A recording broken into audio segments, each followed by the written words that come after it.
to African Teapot Podcast. My name is Exie and I'm your host.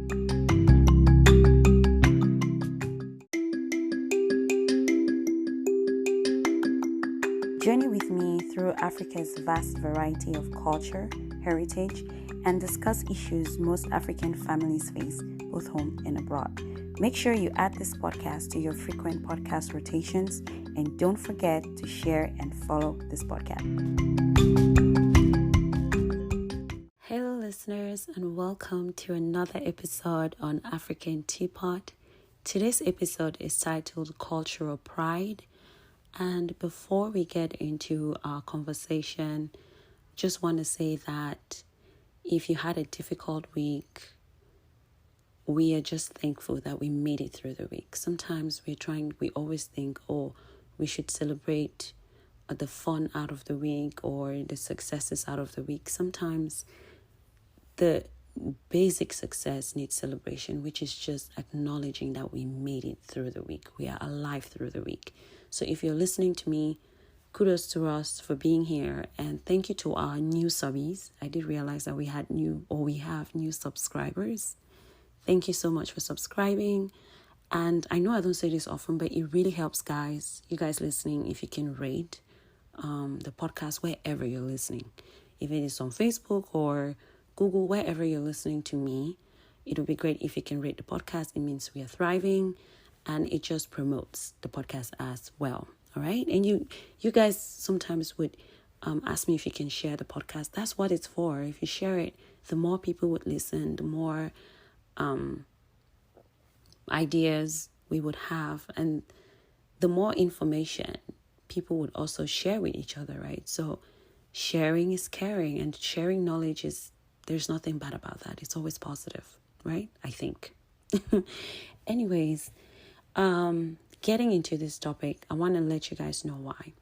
A few weeks ago, I met this young lady, very intelligent, very beautiful, and has opinions about a lot of things. So my conversation with her was really great.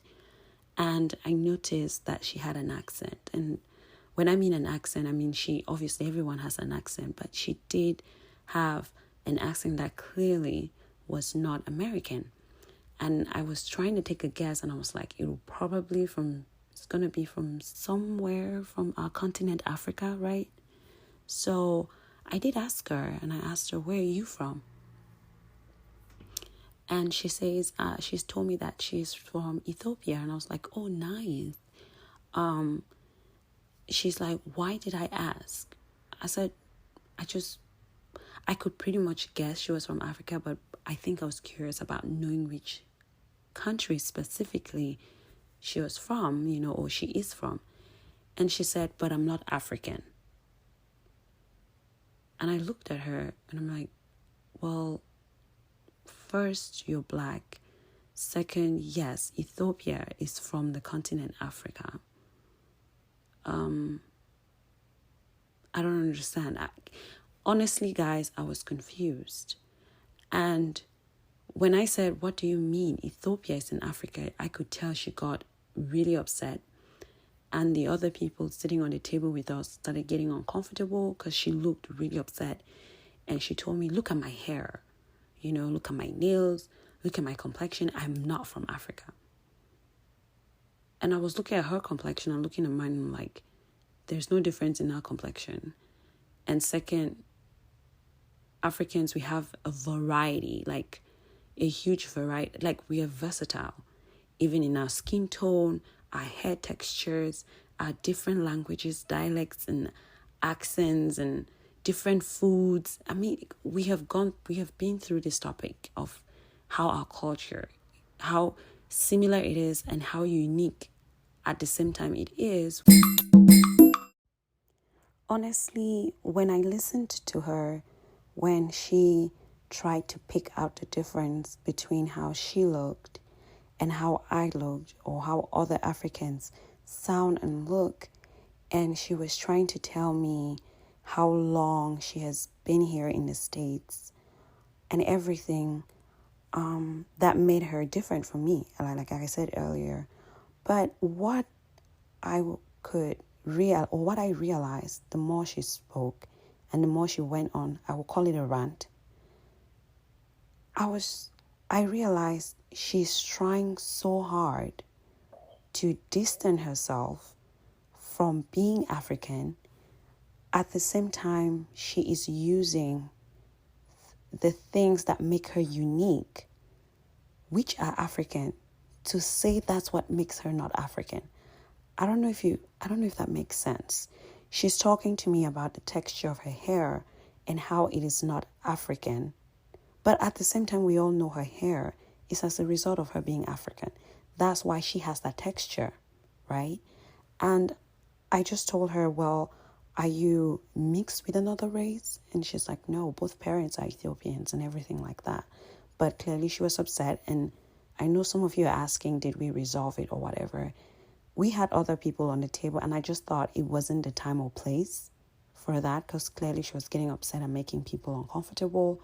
So I did not press on. I just told her, well, you are a very beautiful girl, and I'm so glad you're from Ethiopia, right? I relate to you as though you're my sister from the same place. So to me, it doesn't matter. Anyways, I am vibing with you because of what you're saying. And that's pretty much how I ended it. And, she still went on to say a couple of things still from there. But I just realized she spent time picking the things that she thought were, permit me use the word, American or white about her to be proud of. And anything that looked uniquely specific to general characteristics around Africans, she distanced herself from it, okay? But at the same time, in a whole picture, everything that was unique about her was still African at the end of the day. So I was like, she kind of was making an argument for my point, if you understand what I'm saying, but in the opposite way, I guess. But it made me sad that she tried so hard to convince me that she's not African, right? And so I thought about it, and I thought I should share that with you guys. So what do you guys think? Is being African or being a nationality or an ethnicity, belonging to an ethnic group or social class or something, is it something that you feel? Because I said this to someone, and someone said, well, maybe she doesn't feel black. And that threw me off, because I thought, how do blacks feel? Don't we feel love, anger, hate, pain, frustration, just like every other human race? Even animals that are second and third class, fourth class animals feel the same things, right? They have the feelings of pain, hurt, hunger, loss, grief. So I'm trying to understand what this other person meant when they said, well, maybe she doesn't feel black or African. That's why she's saying she's not African.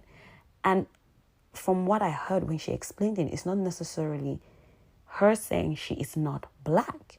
She didn't have an issue with being black. She had an issue with being African. And guys, I know some of you will be getting confused, and I know the emails are going to come, but again, it's an open conversation. African means you're coming from that continent. Africa, like that's your nationality, okay? We are not talking about, so if that's the place where you were born originally, then we would say you're African. But black means that true, your ancestors can be from Africa, but maybe you're of a different nationality. You could be black, but you're American, black and French, black and Australian, black and German. You are still black, but you are not.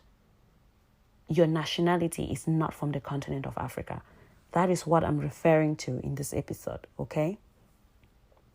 So let me know, guys, what you think, and we'll pick up this conversation to continue, because I know you guys will have a lot to say.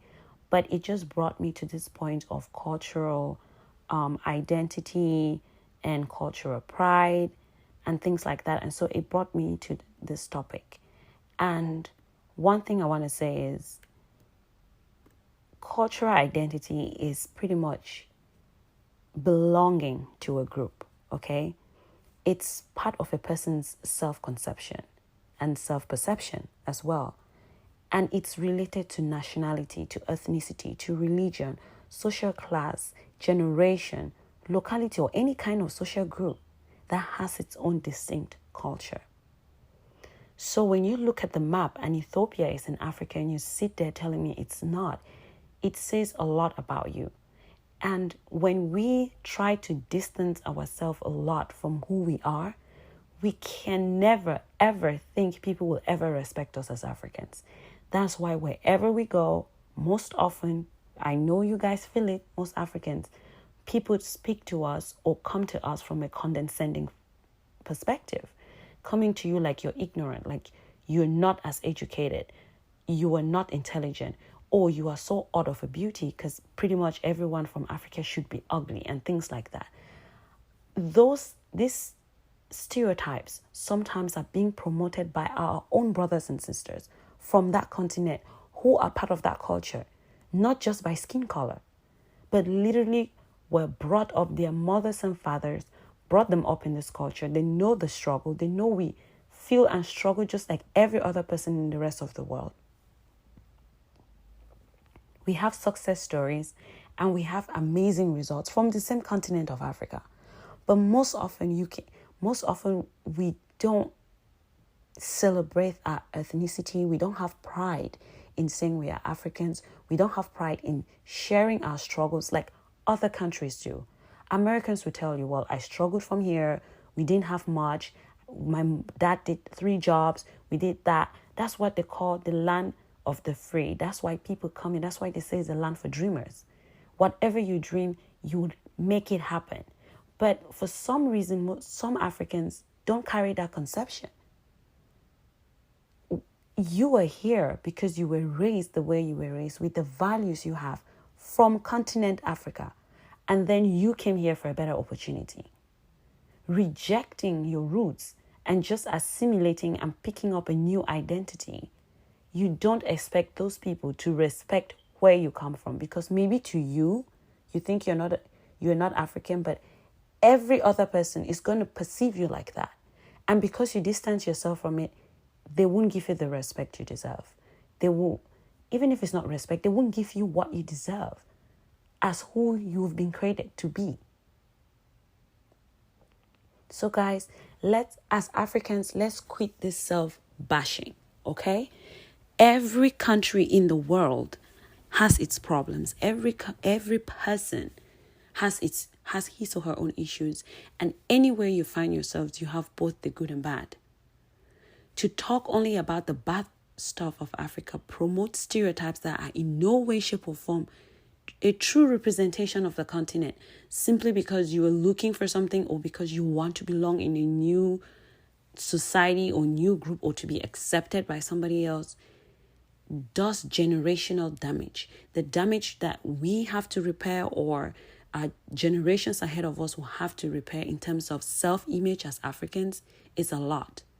A lot of work has to be done and a lot of correction. It's going to start when we stop this phony behavior we have out here. Okay? Erasing facts or modifying facts so you can belong to a group of people because they would believe anything you say. It's just, I'm sorry, plain ridiculous. It's plain not intelligent at all. But like I said, let me know and we'll just keep this conversation going. I'm sure next week I'll still come touching on the topic, but I thought I should introduce the topic and why I chose it, and then we'll proceed. I know I'll have your questions coming and your scenarios coming, and then we just take up from there. Okay? But I'm going to put a pause there. I know it's more of like a question, this episode, and to get you thinking, but let me know. I really encourage you. I can't wait to listen to you guys and get your feedback. Can't wait to hear from you guys and see you guys next week for another episode. Thank you for listening and hope you join me for the next episode. You can always reach us via email at africanteapot@gmail.com and follow us on Instagram at African_teapot.